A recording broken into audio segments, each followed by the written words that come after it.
pour parler et pour interpréter les spectres d'émission et les spectres d'absorption, on va parler du photon. Pourquoi? Parce que le caractère ondulatoire est incapable d'expliquer ces spectres discontinus, ces spectres d'émission ou d'absorption. Donc, le caractère ondulatoire qui est mis en évidence à l'aide de la diffraction de la lumière, il est incapable d'expliquer ça. Donc, pour expliquer ça, on doit admettre que l'énergie d'un rayonnement est constituée par des photons. Ces photons s'appellent photons ou grains d'énergie, ou quantum d'énergie. Donc, le photon est caractérisé par quoi? Il n'a pas de masse, il n'a pas de charge, mais il a un paquet d'énergie. Un quantum d'énergie, un paquet d'énergie, E, qui est égal à H fois nu. Donc, ici, on dit qu'on admet qu'une radiation lumineuse de longueur d'onde lambda est constituée d'un flux de grains d'énergie appelé photon. Maintenant, la carte d'identité d'un photon. Donc, ce photon, il n'a pas de masse, il n'a pas de charge. Et bien sûr, on a dit qu'il a une énergie, E est égale à H fois nu. Bien sûr, cette H nu, H c'est une constante, ça s'appelle la constante de Planck.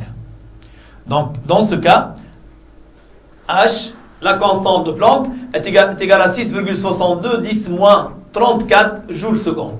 Et nu, c'est la fréquence de la radiation. C'est-à-dire le photon de la radiation, par exemple, de longueur d'onde, par exemple, lambda 1 est égal, par exemple, 560 nanomètres. Ce n'est pas l'énergie du photon, bien sûr, d'une autre radiation de longueur d'onde, lambda 2 est égal, par exemple, 600 ou 650 nanomètres. Donc, chaque photon a une énergie bien déterminée pour une radiation bien déterminée. Donc, et nu n'est autre que C sur lambda. Donc, il faut faire très attention ici. Donc, nu, c'est la fréquence. Comme vous le savez, on sait bien que lambda, vous savez bien que lambda est égal à TV. Donc, ça veut dire que lambda est égal à V sur N. D'habitude, on écrit ça, V sur N. Mais ici, étant donné que la fréquence est très grande, donc lambda est égal à V sur nu. Donc, nu peut être remplacé par C sur lambda. Donc, c'est là. Donc, ça s'appelle nu.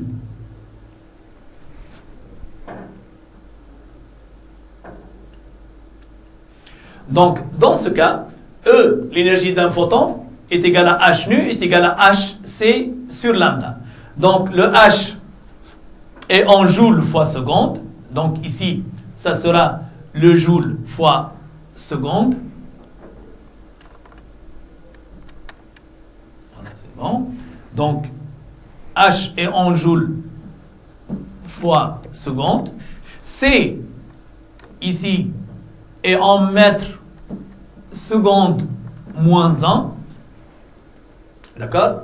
Donc, il faut en avoir lambda en mètres. Donc, mètre et mètre, ça va être simplifié. Seconde et seconde moins 1, ça va être simplifié. Donc, notre énergie en joules. Notre énergie est en joules.